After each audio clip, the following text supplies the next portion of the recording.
Hello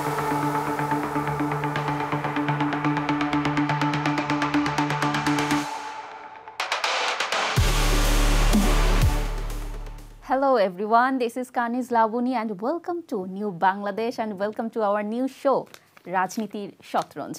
দর্শক, রাজনীতির কথা তো শুনে নিশ্চয়ই মনে হচ্ছে রাজনীতির শো নিয়ে আজকে বসেছি, কিন্তু না, আজকে কিন্তু আমি রাজনীতি নিয়ে কথা বলবো না। তবে রাজনীতির সাথে যুক্ত কোন বিষয়গুলো? রাজনীতির সাথে কিন্তু যুক্ত রয়েছে ক্রিকেট, রাজনীতির সাথে যুক্ত রয়েছে ফুটবল, রাজনীতির সাথে অর্থনীতি, রাজনীতির সাথে যুক্ত রয়েছে বিনোদন। আমরা সব বিষয় নিয়ে হয়তো আজকে কথা বলতে পারবো না, তবে একটি বিষয় নিয়ে কথা বলবো এবং আজকের বিষয় হলো ফুটবল। দর্শক, ফুটবল নিয়ে কথা বলবো ফুটবলের দুই স্টারের সাথে, যাদেরকে আপনাদের সাথে নতুন করে পরিচয় করিয়ে দেওয়ার কিছু নেই, তাও একটু ছোট করে বলতে চাই। আমার গেস্ট হয়ে আজকে আছেন বাংলাদেশ দলের সাবেক অধিনায়ক জাহিদ হাসান এমিলি ভাইয়া এবং সেই সাথে আপনাদের সবার পছন্দের journalist my favourite M Kaiser ভাই। কেমন আছেন দুজন? আলহামদুলিল্লাহ ভালো। কেমন লাগছে নতুন শোতে এসে? আপনার উপস্থাপনা খুব চমৎকার হয়েছে। I'm honored কায়সার ভাই, and it feels really great আপনার সাথে সবসময় বসে। এমিলি ভাইয়ের সাথে আজকে আমার প্রথম শো, সো আমি জানি না এমিলি ভাই আমার উপস্থাপনা কেমন পছন্দ করেন। নিজের প্রশংসা নিজেই নিয়ে নিলাম। আচ্ছা, জোকস অ্যাপার্ট, ফুটবল নিয়ে কথা বলবো, ফুটবলের রাজনীতি নিয়ে কথা বলবো। প্রথমেই দুজনের কাছে একটা প্রশ্ন ছুড়ে দিব। প্রথমে এমিলি ভাইয়ের কাছে যাই। এখনকার ফুটবলকে রেট করেন 100-এ, বাংলাদেশের ফুটবলকে? না, আপনি যদি একদম বর্তমান পরিস্থিতি বলেন, আমার কাছে মনে হয় অফ দ্য ফিল্ড ইট ওয়াজ 65 এই কারণে বললাম কারণ হামজা আসার পর ফুটবলের যে হাইপ তৈরি হয়েছে সেখানে আমার কাছে মনে হয় যে আমরা এই হাইপ যদি কন্টিনিউ করতে পারি হামজাকে ক্যাশ করে, আমার কাছে মনে হয় এটা ডে বাই ডে ইমপ্রুভের দিকে যাবে। বাট অন দ্য ফিল্ডের পারফরমেন্স ডিপেন্ড করে আসলে সব সিচুয়েশন। আপনি যদি সব অফ দ্য ফিল্ডের কোনো কিছুই যদি অন দ্য ফিল্ডে না থাকে, তখন কিন্তু আপনি কোনো কিছু এটা রিলেটেড থাকবে না, তখন অনেক কিছু আলোচনা সমালোচনা তৈরি হবে। বাট আমরা যে জায়গাটা ছিলাম ফুটবলের, আবার ওই যদি ভালো রেজাল্ট হয় তখন এটা আপনার মানে আমার কাছে মনে হয় যে ফুটবল একমাত্র টপিকস হবে বাংলাদেশে যেখানে সবাই আসলে আমরা এটা নিয়ে কথা বলবো। বাট পারফরমেন্স যদি খারাপ হয় তখন এটা নিয়ে কিন্তু মানুষের আগ্রহ আবার কমে যাবে। দিন শেষে রেজাল্ট আর কি ম্যাটার করছে। সারা পৃথিবী আপনি আপনার অফিসে পারফরমেন্স না করতে পারলে কিন্তু আপনার কলিগ যারা রয়েছে তারা কিন্তু আপনাকে কখনোই বাহাবা দিবে। ডেফিনেটলি। এমিলি ভাই, আপনার কাছে ফিরবো, কিন্তু 100 নয় কেন, এটার অ্যানসারটা আপনি রেডি করতে থাকেন। আমি একটু কায়সার ভাইয়ের কাছে আসি। কায়সার ভাই, রেট করেন 100-এ কত? না, 100-এ আমি ঠিক এভাবে রেট করবো, একটু ডিফেন্সিভ হইতে যাই, সেটা হলো যে 50-50। আমি 50-এর বেশি দেব না, কারণ আমিও এমিলি যেটা বললেন সেটার সাথে আমিও পুরোপুরি একমত। আমি দুটো জিনিস বিশ্বাস করি, double P, performance and process. আপনার প্রসেসটা যদি ঠিক থাকে তাহলে পারফরমেন্স একদিন না একদিন আপনার ভালো হবেই। সো বাংলাদেশ দলের আপনি যদি ফুটবল নিয়ে আলোচনা করতে বলেন এই মুহূর্তে, আমার কাছে মনে হচ্ছে যে প্রসেসটাও ঠিক নেই, পারফরমেন্স তো অবশ্যই খারাপ। সো মাঠের বাইরে যে আমাদের এই মুহূর্তে যে এক ধরনের উন্মাদনা বা এক ধরনের যে ফুটবলকে কেন্দ্র করে যে ভালোবাসার তৈরি হয়েছে, এটাকে আপনাকে ক্যাশ করতে হবে। এটাকে ক্যাশ করতে হলে রাতারাতি আপনি পারবেন না, আপনাকে লম্বা সময়ের জন্য একটা প্ল্যান করতে হবে বা প্রসেস যেতে হবে। সেটার জন্য মূল বিষয়টা হলো প্রসেস, এবং সেই প্রসেসটা যদি ঠিক থাকে একদিন না একদিন আপনি ভালো পারফরমেন্স অবশ্যই করতে পারবেন। সেই দিক থেকে আমি হিসাব করে বলবো যে সেই প্রসেস এবং পারফরমেন্স ঠিক করার একটা সুযোগ বাংলাদেশ দলের সামনে এসেছে। হামজাকে নিয়ে যে উন্মাদনা আমরা দেখেছি, যে ফুটবল প্রেম আমাদের একটা নবজাগরণটা দেখেছি, সেই জাগরণটা ধরে রাখতে হলে মাঠের পারফরমেন্সটা আপনাকে ভালো করতেই হবে। দর্শক দিন শেষে কিন্তু মাঠের পারফরমেন্সটাই দেখতে চায়। দর্শক কিন্তু জানে না যে অ্যাকচুয়ালি বাফুফেতে কি হচ্ছে। দর্শক দিন শেষে দেখবে বাংলাদেশ টিম জিতলো কিনা। এমিলি ভাই, আপনি তো মাঠে খেলেন, ওই যে বললেন যে 65, 100 না কেন? না, ফুটবলে তো আসলে 100 এই মুহূর্তে দেওয়ার কোনো মানে রাস্তায় আমি দেখি না, কারণ আমাদের কাছে পারফরমেন্স তো আসলে রিসেন্টলি যদি দেখেন, আমরা এশিয়ান কাপ যে বাছাই পর্বে যে ম্যাচ খেলছি সেটা কিন্তু কোয়ালিফাই রাউন্ড খেলতেছি, আমরা কিন্তু মেইন পর্বের রাউন্ড থেকে বাদ পড়ে গিয়েছি। এখন কোয়ালিফাই রাউন্ডে আসে এই 4টা গ্রুপ থেকে একটা দল কিন্তু মেইন পর্বে যাবে। তো সেখান থেকে আপনি আমি 100 দিতাম যদি আমরা ডিরেক্ট এশিয়া কাপ খেলতে পারতাম, তখন আপনি 100 দিতে পারতেন বা 90 দিতে পারতেন। বাট আমরা তো রিসেন্টলি সাব ফুটবলও চ্যাম্পিয়ন হতে পারিনি। ইভেনচুয়ালি আপনি যদি কোয়ালিটি প্লেয়ারের জায়গাটা দেখেন, সেখানে অনেক অ্যাবসেন্স রয়েছে। এখন আমরা অনেক হাইপ তৈরি করছি বিকজ অফ হামজা, বাট যেটা একদম ট্রুলি যেটা সবকিছুকে ছাড়িয়ে যাবে যখন আপনি ইন্ডিয়াকে ম্যাচটা হারাবেন, তখন আপনাকে এই যে অফ দ্য ফিল্ডের যত সিনারি সবকিছু কিন্তু আবার নতুন করে শুরু হবে। সুতরাং আমি বলবো যে পারফরমেন্সের উপর কোনো কিছুই নাই। সুতরাং সাথে সাথে it's very important performance and process, আমরা কোন প্রসেসে রয়েছি। এখন এই একটা ম্যাচকে ঘিরেই তো সারা বাংলাদেশের ফুটবল চেঞ্জ হয়ে যাবে না রাতারাতি। আমাদের তো পাইপলাইনে অনেক প্রসেস রয়েছে, আমাদের ঘরোয়া ফুটবল রয়েছে, আমাদের স্কুল ফুটবল রয়েছে, সেগুলি কোন অবস্থাতে আছে। বাট দিন শেষে মানুষ জাতীয় দলের রেজাল্ট দেখতে চায়। ট্রু, আপনি জাতীয় দলের রেজাল্ট দিয়ে রাতারাতি ফুটবলের একটা বড় চেঞ্জ আনতে পারবেন। দেখেন আমরা তো ফুটবল জাতি, মানে ফুটবলগত জাতি একটা দেশ আমরা, it is definitely because Hamza আসার পরে দেশের ফুটবলে যে উন্মাদনা তৈরি হয়েছে এটা লাস্ট আমরা কবে দেখেছি? অনেক আগে, রাইট? কারণ এখন বাংলাদেশের মানুষকে দেখে মনে হচ্ছে we are into football. True, এবং হামজা আমার কাছে মনে হয় যে এসে এখানে বেশ এনজয় করেছে, কারণ প্রিমিয়ার লিগে একজন প্লেয়ার, সে সবসময় ফুটবল নিয়ে ব্যস্ত থাকে, সে একদম হাইয়েস্ট লেভেলে ফুটবল খেলে, বাট ফুটবলের বাইরে মানুষ কতটা তাকে ভালোবাসে, বাংলাদেশের মানুষ তাকে কতটা ভালোবাসে সেটা কিন্তু এখানে দেখতে পাচ্ছি। সুতরাং এইগুলি সবকিছু ছাড়িয়ে যাবে যখন আপনি মাঠের পারফরম্যান্স দিয়ে আপনি সবাইকে আপনাকে হারিয়ে দিতে পারবেন। এক্স্যাক্টলি। এমনি ভাই আবার ফিরবো আপনার কাছে। কায়সার ভাই অনেক বছর ধরে সাংবাদিকতা করছেন, ওই সময়টার ফুটবল দেখেছেন, এই সময়টার ফুটবলও দেখছেন। এমনি ভাই যেটা বলছিল যে এই ফুটবলের প্রসেসগুলোর মধ্যে একটা প্রসেস হলো academic football, school football level থাকে, কলেজ লেভেল ফুটবল থাকে, ওগুলো কেন এখন আর আগের মতো হচ্ছে না? এই কোশ্চেনটার অ্যানসার জানতে আমি আপনার এই প্রশ্নেরও আগে যেতে চাই। সেটি হলো যে আপনি বললেন যে আগের ফুটবলের সময়টা, আমি যখন স্কুলে পড়তাম তখন ফুটবল দেখেছি। মোহামেডান আবাহনীর ম্যাচ যখন হতো তখন আগের দিন রাত থেকে আমরা জেগে আপনি বাঁশের মধ্যে রং করে যে যার ফ্ল্যাগটা, কার ফ্ল্যাগটা সবচেয়ে উঁচুতে উঠতে পারে বাসার মধ্যে, সেই চিন্তাটা করতাম। তারপরে মাঠে যদি যেতে না পারতাম তাহলে মহল্লার মধ্যে আমরা বসে সাউন্ড বক্স মধ্যে কমেন্ট্রি শুনতাম, এবং সেই সাউন্ড বক্সের মধ্যে একজন আরেকজনের আশেপাশে সবাই জার্সি পরে থাকতাম, এক ধরনের বৈকালিক আনন্দের মধ্যে কিন্তু মেতে উঠতাম। তখন আপনার বিকেলের আনন্দটুকু ছিল ঢাকার ফুটবলকে কেন্দ্র করে, এবং মোহামেডান আবাহনীকে কেন্দ্র করে এই উন্মাদনাটা বা এই যে ফুটবল প্রেমটা আরও বেশি এক ধরনের কিন্তু আপনার তৈরি হয়েছিল, জাগরণটা তৈরি হয়েছিল। সেটা ধীরে ধীরে কিন্তু হারিয়ে গিয়েছে। হারিয়ে যাওয়ার কারণটা যদি বলেন তাহলে আমার মনে হয় যে এই 45 মিনিটের অনুষ্ঠানে এটা বলাটা মানে শেষ হবে না, টাফ হবে। তারপরে যদি ছোট্ট করে বলি তাহলে যেটা হবে যে আনন্দটুকু নিয়ে মানুষ ফুটবল দেখতো সেই আনন্দটুকু হারিয়ে গিয়েছে। কেন? কারণটা হলো যে আপনি সেই আনন্দের খোরাক দেওয়ার মতো ফুটবলারও নেই, সেই ফুটবলের যে ধরনের ফুটবল দেখার জন্য মানুষ ভিড় করতো সেই ফুটবলে নেই। সেই ফুটবলটা চলে গিয়েছে কোথায়? সেই ফুটবলটা চলে গিয়েছে মানুষের ড্রয়িং রুমে, মোবাইলে, টেলিভিশনে এবং মোবাইলের মধ্যে। অর্থাৎ ইউরোপের ফুটবলের সঙ্গে মানুষ ঢাকার ফুটবলের এক ধরনের তুলনায় চলে গিয়েছে। যখন আমরা রাত জেগে ফুটবল কিন্তু মানুষ দেখে, রাত্রে 2টা 2:30টার মধ্যে খেলা হয়, তখন সেখানে রিয়াল মাদ্রিদ বার্সেলোনার ম্যাচ দেখছে মানুষ, বায়ার্ন মিউনিখের ম্যাচ দেখছে, কিন্তু মোহামেডান আবাহনীর ম্যাচ এখন আপনি বিকেলের দিকে স্টেডিয়ামে হলেও সেটা দেখছে না কেন? তার কারণটা হলো যে সেই ব্যাখ্যাটা হয়তো এমিলি আরও ভালো দিতে পারবেন, কারণ তিনিও মোহামেডান আবাহনীর হয়ে অনেকগুলো ম্যাচ খেলেছেন, এবং এর আগের যে আপনি 80-র দশকে বা 90-র দশকের শুরুতে মোহামেডান আবাহনীর ম্যাচের যে উন্মাদনা ছিল সেটাও তিনি দেখেছেন বা শুনে এসেছেন, পড়েছেন, এবং সেটাই তাকে আজকের এই ফুটবলার হতে মানে সহায়তা করেছে। সবকিছু মিলে একটা ফুটবলকে যে ধরনের একটা মানে বৈকালিক বিনোদনের বিষয়টা ছিল, সেই বিনোদনটা হারিয়ে গিয়েছে, সেই উন্মাদনা হারিয়ে গিয়েছে, সেই প্রতিযোগিতা হারিয়ে গিয়েছে। তো সেটা ফিরিয়ে আনতে হলে আপনাকে বেশি দূর আপনার রকেট সায়েন্সের দরকার নেই, ঠিক আগের যেরকমভাবে যে মানে বিষয়টা ছিল সেই বিষয়ের মধ্যে আপনাকে আবার যেতে হবে। অর্থাৎ আপনাকে রেগুলার ফুটবল দিতে হবে, প্রতিদ্বন্দ্বিতা এবং প্রতিযোগিতা দিতে হবে। আপনাকে যদি আপনি সেই পাতানো ম্যাচ খেলার মধ্যে চলে যান এবং একটা ম্যাচ খেলার আগে যদি ফিক্সড হয়ে যায় যে এই অমুক দল জিতবে, অমুক দল হারবে। আমি আপনাকে ছোট্ট একটা উদাহরণ দিচ্ছি। আগে কিন্তু আপনার যখন ওয়ারি এবং মোহামেডানের বা আবাহনীর খেলা হতো তখনও কিন্তু কেউ বলতে পারতো না যে মোহামেডান জিতে যাবে বা ওয়ারি জিতে যাবে, এই আবাহনী জিতে যাবে। সো কম্পিটিশনটা ওই লেভেলে চলে যেতে হবে। আমাদের কাছে আপনার ইংলিশ ফুটবল লিগ কেন ভালো লাগে? কারণটা হলো যে নাম্বার 1 যে দল তার সাথে যে 19 নম্বর দলের যে খেলা হয় তখনও কিন্তু একটা কম্পিটিটিভনেস থাকে। সো কম্পিটিটিভনেসটা মোস্ট ইম্পর্টেন্ট থিং। এটা যদি আপনি আনতে পারেন তাহলে সেই ফুটবলের যে পুরনো হারিয়ে যাওয়ার যে উন্মাদনা বা উত্তেজনা আমরা হারিয়ে ফেলেছি সেই ভালোবাসাটা আবার আমরা ফিরিয়ে আনতে পারবো। ডেফিনেটলি আমরাও আসলে মাঠে যে বাংলাদেশের ফুটবল খেলা দেখতে চাই। কায়সার ভাই একটা কোয়েশ্চেন কথা বললো যে ওরকম ফুটবলার নাকি নাই এখন। কেন নাই এবিডি ভাই? কেন আমাদের টিমে আমরা ওরকম ফুটবলার পাচ্ছি না? দেখেন, football is huge investment game এবং number 1 game in the world. স্পোর্টসটি যদি দেখেন, এবং ওয়ার্ল্ড কাপ যখন আসে তখন একটা কথা বলে the greatest shows on the earth. এটা এই কথাটা বলার পিছনে কিন্তু অনেক কারণ রয়েছে। শর্টকাট রাতারাতি আপনি ফুটবল চেঞ্জ করতে পারবেন, স্পেশালি আমাদের সাউথ এশিয়ার দেশগুলিতে। ইভেন এশিয়ার আপনি দেখবেন মিডল ইস্টের অনেক দেশ দেখবেন তারা বিলিয়ন ডলার খরচ করছে ফুটবলের পিছনে, ওয়ার্ল্ড কাপ খেলতে পারছে না।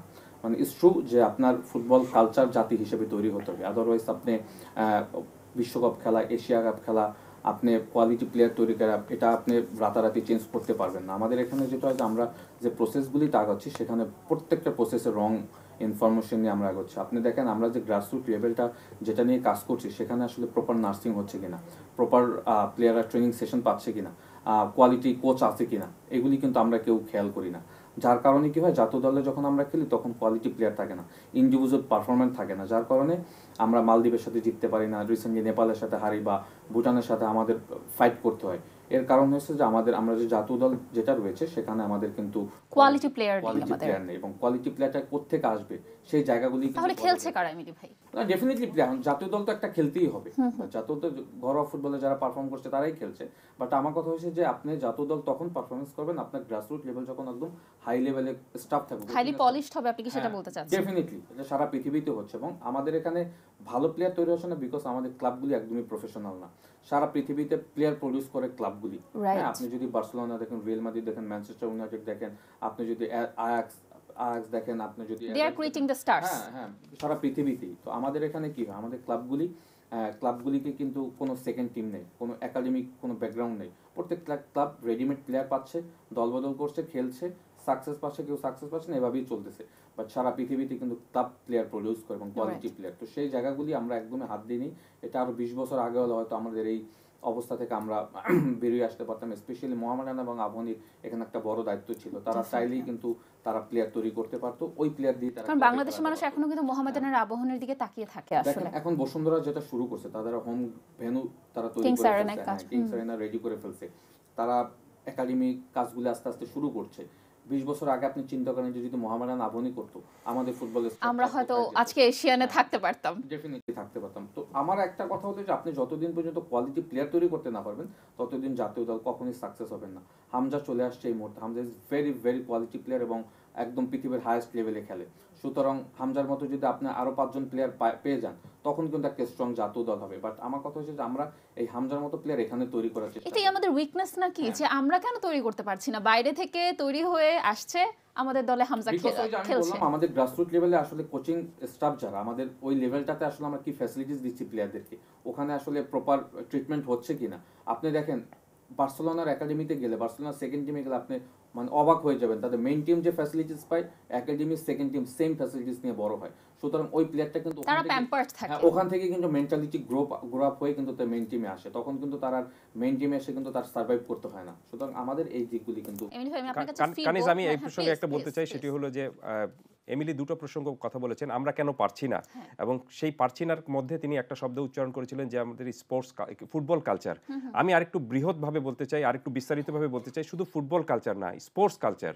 আপনি কিন্তু বাংলাদেশ পুরো জাতি হিসেবে এখন পর্যন্ত আমরা কিন্তু স্পোর্টস নেশন হিসেবে তৈরি হতে পারিনি, স্পোর্টিং নেশন হিসেবে তৈরি হতে পারিনি, যেটা কিন্তু আপনি জার্মানি হয়েছে, যেটা কিন্তু ব্রাজিল হয়েছে, যেটা কিন্তু আপনি আর্জেন্টিনা হয়েছে, ইংল্যান্ড হয়েছে। সো আপনাকে স্পোর্টসে যদি সাফল্য পেতে হয় তাহলে আপনাকে অবশ্যই বেসিক থিংসটাই হলো যে স্পোর্টস নেশন হিসেবে আপনাকে তৈরি হতে হবে। আমাদের এখানে কেন আমরা তৈরি হতে পারিনি, এবার সেই প্রসঙ্গে আসি। আমাদের এখানে শুধুমাত্র স্পোর্টস কেন্দ্রিক একটা শিক্ষা প্রতিষ্ঠান আছে, বিকেএসপি, কিন্তু সেটা শুধুমাত্র স্কুল পর্যায়ে, কলেজ পর্যায়ে নেই। আপনি কলেজ পর্যায়ে করতে হবে, সেটাকে আপনি ইউনিভার্সিটি পর্যায়ে করতে হবে। আমি উদাহরণ হিসেবে বেশি দূর যাব না, আপনি জার্মানিতে বিশ্ববিদ্যালয় রয়েছে স্পোর্টস কেন্দ্রিক, যেখানে শুধুমাত্র ফুটবল বা অন্য স্পোর্টস বা অ্যাথলেটিক্স, টেনিস, এইগুলোই কিন্তু আপনি শেখানো হয় এবং এইগুলোকেই প্রায়োরিটি দেওয়া হয়, এবং সেটা কেন্দ্র করে তারা স্পোর্টস ইউনিভার্সিটি পর্যন্ত গড়ে তুলেছে। আর আমরা এখন সর্বসাকুল্যে একটা বিকেএসপি নিয়ে শর্টকামিং, যে আমাদের প্যারেন্টসরাও কিন্তু এখন কনভিন্সড না যে একটা আমার বাচ্চাকে আমি স্পোর্টসে আসলে ওভাবে ইনভলভ করব, ইউনিভার্সিটিতে দিব, একটা স্পোর্টস ইউনিভার্সিটিতে, এটা আমার মনে হয় না দে আর কনভিন্স। না, এটা কনভিন্স হবেন যদি ধরেন আপনি বাংলাদেশে শুধুমাত্র ওই যে সাকিব আল হাসান, তামিম ইকবাল বা মুশফিক রহিমের মতো এরকম হাতে গোনা কয়েকজন না তৈরি হয়ে আপনি অনেক বেশি তৈরি হবেন। অনেক বেশি তৈরি হলে কি হবে জানেন, আপনি এই যে আজকে হামজাকে অথবা ফামিদুলকে বিশ্বের অন্য দেশের নাগরিক তারা, তারপরেও তারা বাংলাদেশি এবং তারা এখন বাংলাদেশি পাসপোর্ট তারা পেয়েছেন, বাট এভাবে তাদেরকে না এনে আপনি নিজের দেশে, এখানে যখন 17 কোটি মানুষ রয়েছে, এখানে 17 কোটি মানুষের মধ্যে কিন্তু আপনি এখান থেকে প্রতিভা বের করতে পারবেন। প্রতিভা বের করার জন্য যে জিনিসটা হলো যে আপনাকে যে কথাটা আমি বলেছিলাম যে প্রসেস, এই প্রসেসের মধ্যে কিন্তু এই জিনিসটা পড়ে, প্রসেসেই আসলে ওখানেই গলতটা, রাইট। সেই প্রসেসের মধ্যে আপনাকে যেতে হবে। আপনি যেটা এমিলি যেটা বললেন যে আপনি রাতারাতি কিন্তু সাফল্য পাবেন না। আপনি এই যে ফুটবলে বা আপনি অন্যান্য খেলায় যেসব পৃথিবীর অন্যান্য দেশ যেগুলো সফল হয়েছে, তারা কিন্তু যদি বলেন আপনি যে রাতারাতি সফল হয়ে গিয়েছে, তা কিন্তু না। তারা পুরো খেলাটাকে বা স্পোর্টসটাকে একটা কালচার হিসেবে বা একটা নিজের একটা বিষয় হিসেবে কিন্তু গ্রহণ করেছে মনের মধ্যে থেকে। তারা এমন না যে অন্য কাজ করছি আমরা, তারপরে আপনি এটাকে একটা সাইড হিসেবে দেখেন, তা কিন্তু না। এটাকে তারা প্রায়োরিটি দিয়েছে, এটাকে প্রায়োরিটি দিয়েছে এবং এই প্রায়োরিটি দিয়েই তারা কিন্তু আজকে এখানে এগিয়ে এসেছে। আর আমাদের বিষয়টা হলো কি যে আমরা দেখা গেল যে অনেক অন্যান্য কিছু চলছে, এটার মধ্যে জাস্ট এটা একটা আলগা একটা বিষয় হিসাবে স্পোর্টসটাকে একটা কেন্দ্র করলাম।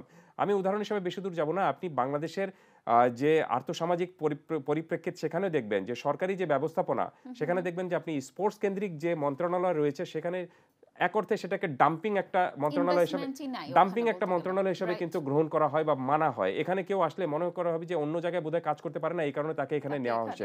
সো এই যে আপনি এক ধরনের মানসিকভাবে আপনি পিছিয়ে দিচ্ছেন শুরু থেকেই, এটা যখনই আপনি পিছিয়ে দিবেন তাহলে এখানে যে মানে ইন্সপিরেশনটাই তো নষ্ট হয়ে যাচ্ছে। রাইট, এখানে যারা স্টেক হোল্ডার থাকবেন তারা কি কারণে আসবেন, তারা মনে করবেন যে না এখানে না এসে বরঞ্চ আমি অন্য জায়গায় গেলে আরেকটু নিজেকে আরেকটু সফল হতে পারবো বা নিজেকে আরেকটু বেশি আপনি ইগনাইট করতে পারবো।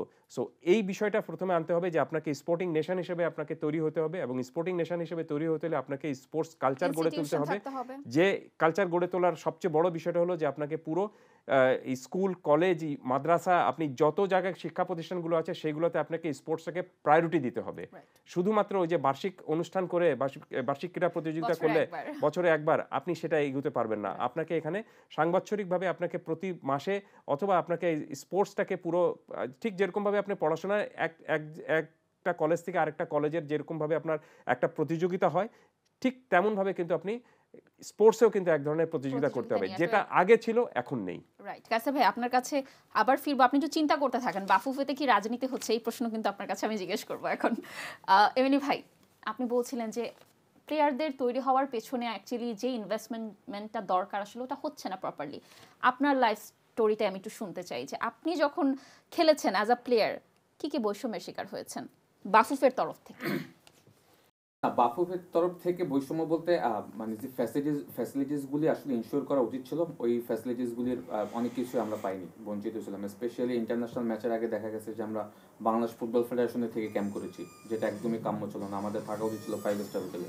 মানসিকতা কিন্তু তৈরি হয় কিন্তু আপনার আর কোয়ালিটি জায়গায় থেকে বা কোয়ালিটি আমি রিল্যাক্স থাকলাম সারা পৃথিবীতে এটা হয়। একজন ইন্টারন্যাশনাল প্লেয়ার আসলে তার চলাফেরা, তার থাকা, তার ফ্যাসিলিটিস এগুলি ডিপেন্ড করে কিন্তু মাঠের পারফরমেন্সের অনেক কিছু।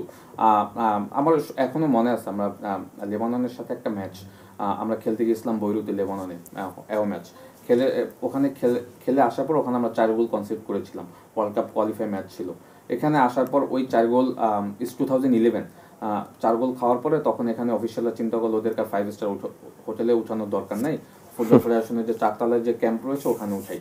ওকে ফাইন, আমরা ওখানে থাকলাম। পরের 2 দিন পরে ম্যাচ, আমরা ওই ম্যাচটা 2-0 গোলে জিতলাম। এখানে কেউ কিন্তু চিন্তাও করতে পারেনি ওই ম্যাচটা আমরা জিতবো, বাট আমরা ওইটাকে একটা চ্যালেঞ্জ হিসেবে নিয়েছিলাম। ওটা আমরা বাট যেটা হয়েছে যে আপনি প্লেয়ারদেরকে যত হাইয়েস্ট লেভেলের ফ্যাসিলিটিস দিবেন তারা ওইটাকে তারা শুধু মাঠের খেলা ফোকাস করবে, তখন কিন্তু মাঠে তারা দিবে, চেষ্টা করবে। হ্যাঁ, তো আমার কাছে মনে হয় যে এই ধরনের এই লেভেলে এসে এগুলি কোনো চিন্তা করার কোনো রাস্তাই নেই। এগুলি আপনাকে প্রপার আপনাকে প্রসেসে থাকতে হবে, আদারওয়াইজ কিন্তু আপনি কোনো দিনও কিন্তু ফুটবল ন্যাশন হিসাবে কিন্তু আপনি তৈরি হতে পারবেন না। এবং আমাকে যদি বলেন যে তখন আমাদের সময়টা আসলে লিগের যদি কথা বলেন, আমি স্পেশালি লিগ একটা দেশের একটা লিগ অনেক কিছু চেঞ্জ করে দিতে পারে।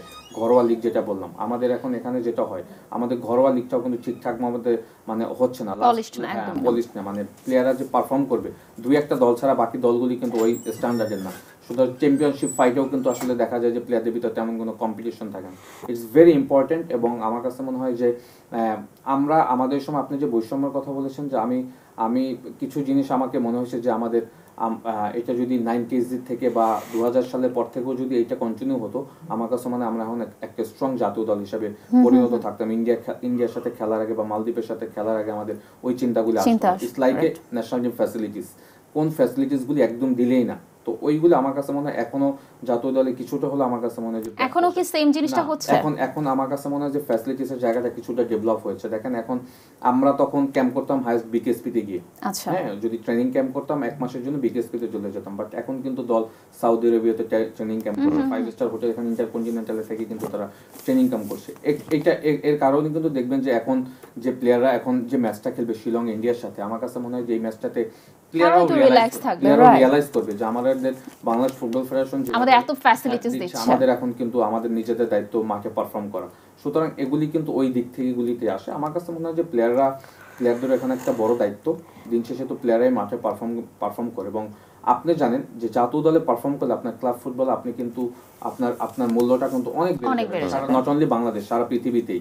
আপনি দেখেন লেমিয়ান ইয়ামালের কথা বলেন, ইউরোতে দুর্দান্ত পারফরমেন্স করার পরে কিন্তু বার্সেলোনার ক্লাব কিন্তু ডে বাই ডে কিন্তু বাড়ছে। সুতরাং আমি বলবো যে এইগুলি আমাদের ইনশোর করা উচিত, এবং স্পেশালি আপনি যদি আমাকে বলেন যে আমাদের ফুটবল ডেভেলপমেন্টের মেইন যে কাজগুলি, সেই কাজগুলি যদি আমরা প্রপার করতে পারি, আমরা কিন্তু ফুটবল জাতি হিসেবে পরিণত হতে পারবো। এই কারণে বললাম, দেখেন আমাদের দেশে যখন লাস্ট 2022 যে ওয়ার্ল্ড কাপ হলো, ফুটবল ওয়ার্ল্ড কাপ, আমরা কিন্তু ওয়ার্ল্ড কাপ খেলি আশেপাশেও নাই, কিন্তু অনেক দূরে ফুটবল, আমাদের উন্মাদনা সবার তুঙ্গে ছিল। হ্যাঁ, কেউ বুঝবে যে আমরা বিশ্বকাপ খেলি না।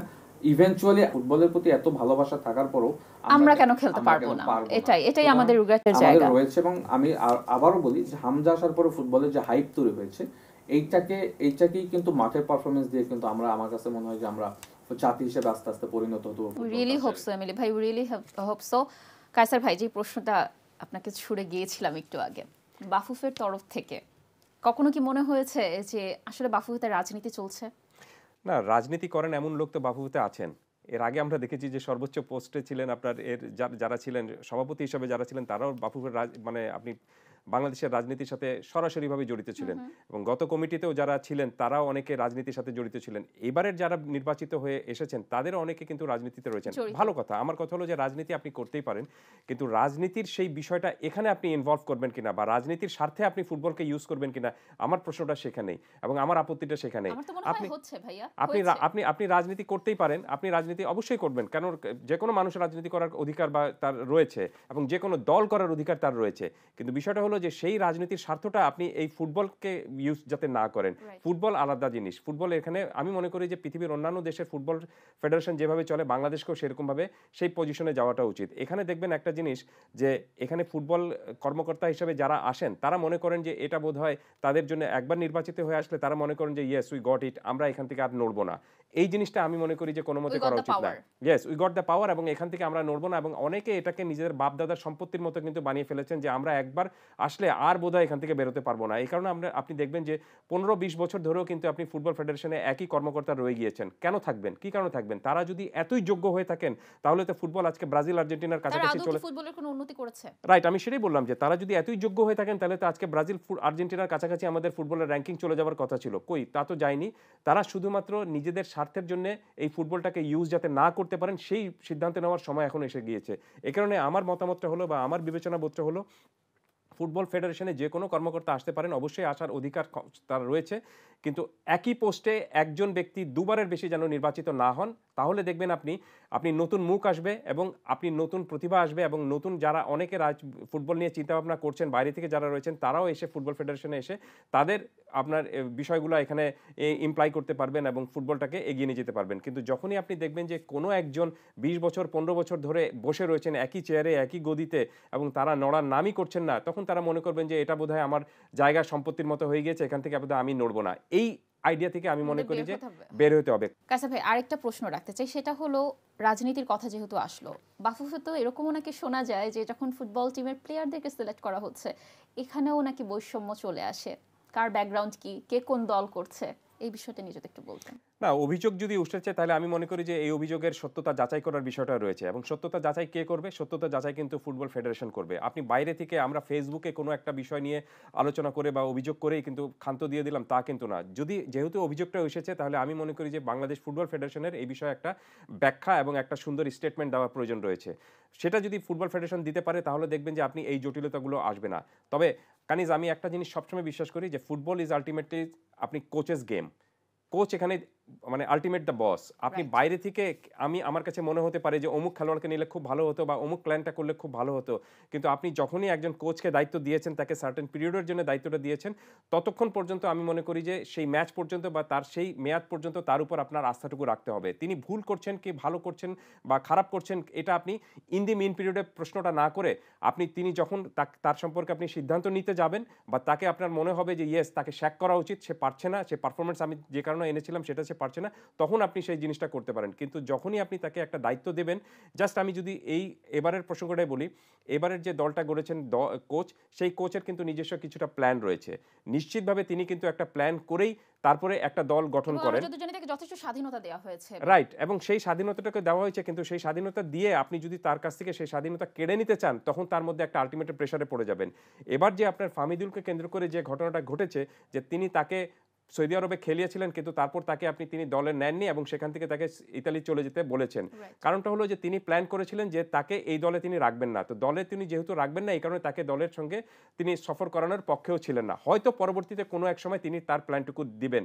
তো আপাতত আমি মনে করি যে কোচের এই প্ল্যানটুকু সফল হোক বা ব্যর্থ হোক, সেটা হওয়ার পর আপনি সিদ্ধান্তটা নেন।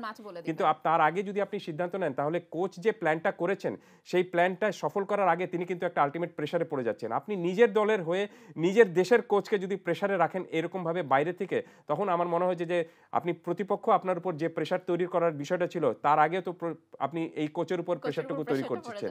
তো আমার কাছে বারবার আমি এই জিনিসটা একটা বিশ্বাস করি, কোচ আলটিমেট বস। কোচকে আপনি যে দায়িত্ব দিবেন, সেই দায়িত্ব পালন করা পর্যন্ত তার উপর আপনি আস্থাটুকু রাখতে হবে আপনাকে।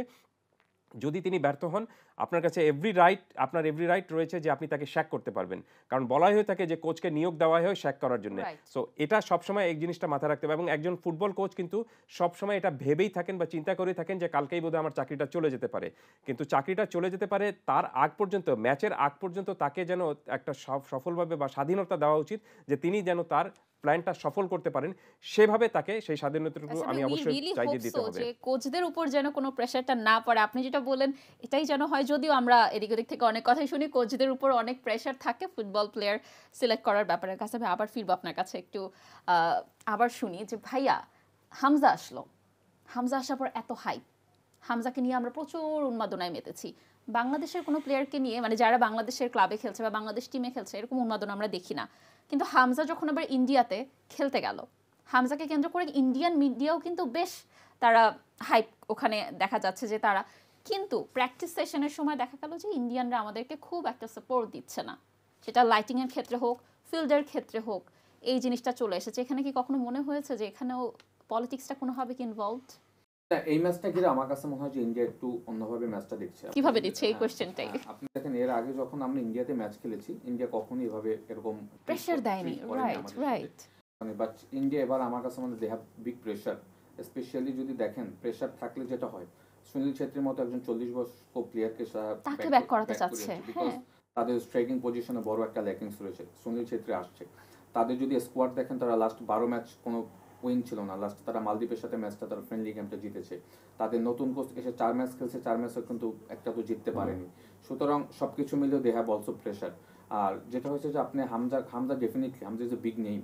হ্যাঁ, একজন প্রিমিয়ার লিগের প্লেয়ার যখন আপনার দেশ হয়ে খেলবে, তখন অপোনেন্ট কিন্তু তাকে ঘিরে একটা বড় প্ল্যানের অংশ থাকবে। ইভেন সেটা of the field, on the field, সব জায়গাতেই। এবং হামজা যখন বাংলাদেশে, হাইপটা শুধু আমাদের দেশে না, সাউথ ইস্টের সব জায়গায় হচ্ছে। ইভেনচুয়ালি আপনি দেখেন শিপফিল্ড ইউনাইটেডে সে এখন খেলছে। শিপফিল্ড ইউনাইটেডের পেজে, আপনি যদি ফেসবুক পেজে দেখেন, সেখানে বাংলাদেশের জার্সি থেকে হামজার ছবি পোস্ট করেছে এবং সেখানে লক্ষ লক্ষ ভিউয়ার্স হচ্ছে। অন্যান্য ছবিগুলিতে কিন্তু হচ্ছে না।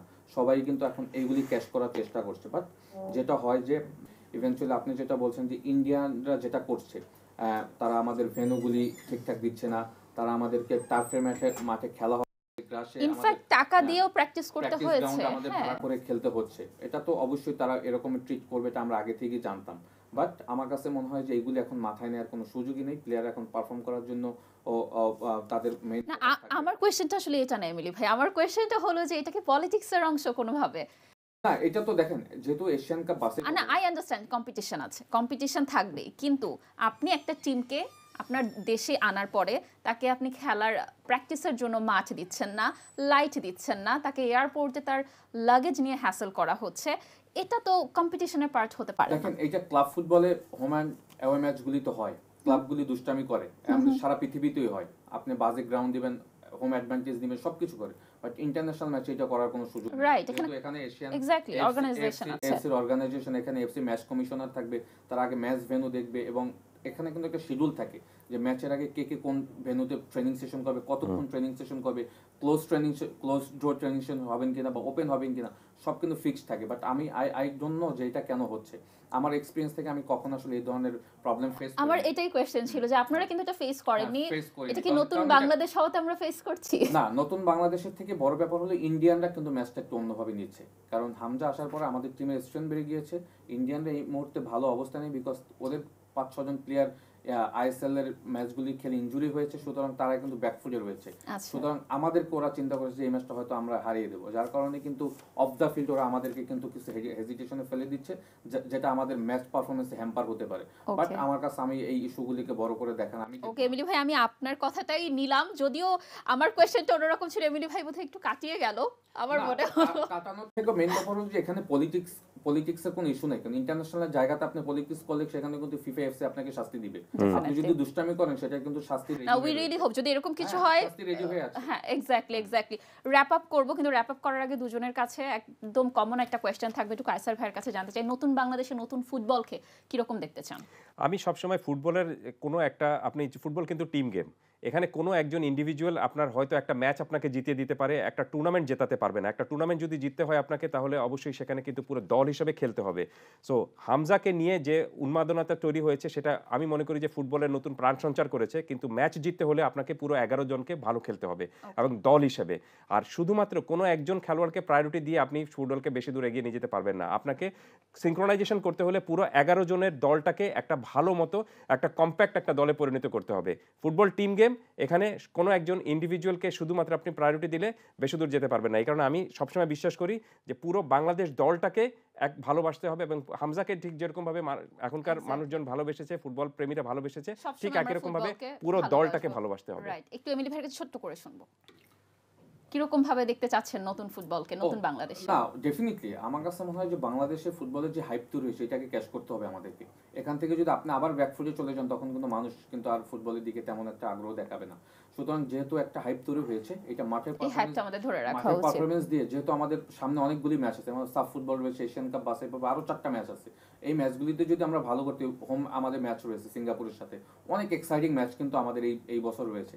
এই ম্যাচগুলির উপর কিন্তু অনেক কিছু ডিপেন্ড করে আমাদের ফুটবল। আমরা চাই প্রত্যেকটা ম্যাচেই জিতে আসতে। We can hope, at least we can dream about the winning, যে আমরাও যদি জিততে পারি, কেন জিততে পারবো না? My question is that. Thank you Emily ভাই, থ্যাংক ইউ কায়সার ভাই আমার গেস্ট হয়ে আসার জন্য। খুব ভালো লাগলো আড্ডা দিয়ে। আশা করছি আবার নতুন কোনো এপিসোডে আপনাদের সাথে দেখা হবে। দর্শক, আজ শেষ করতে হচ্ছে রাজনীতির শতরঞ্জ। আমি কানিজ লাবণী থাকবো নেক্সট কোনো এপিসোডে, নেক্সট কোনো স্টার নিয়ে। সে পর্যন্ত সবাই ভালো থাকুন, সুস্থ থাকুন।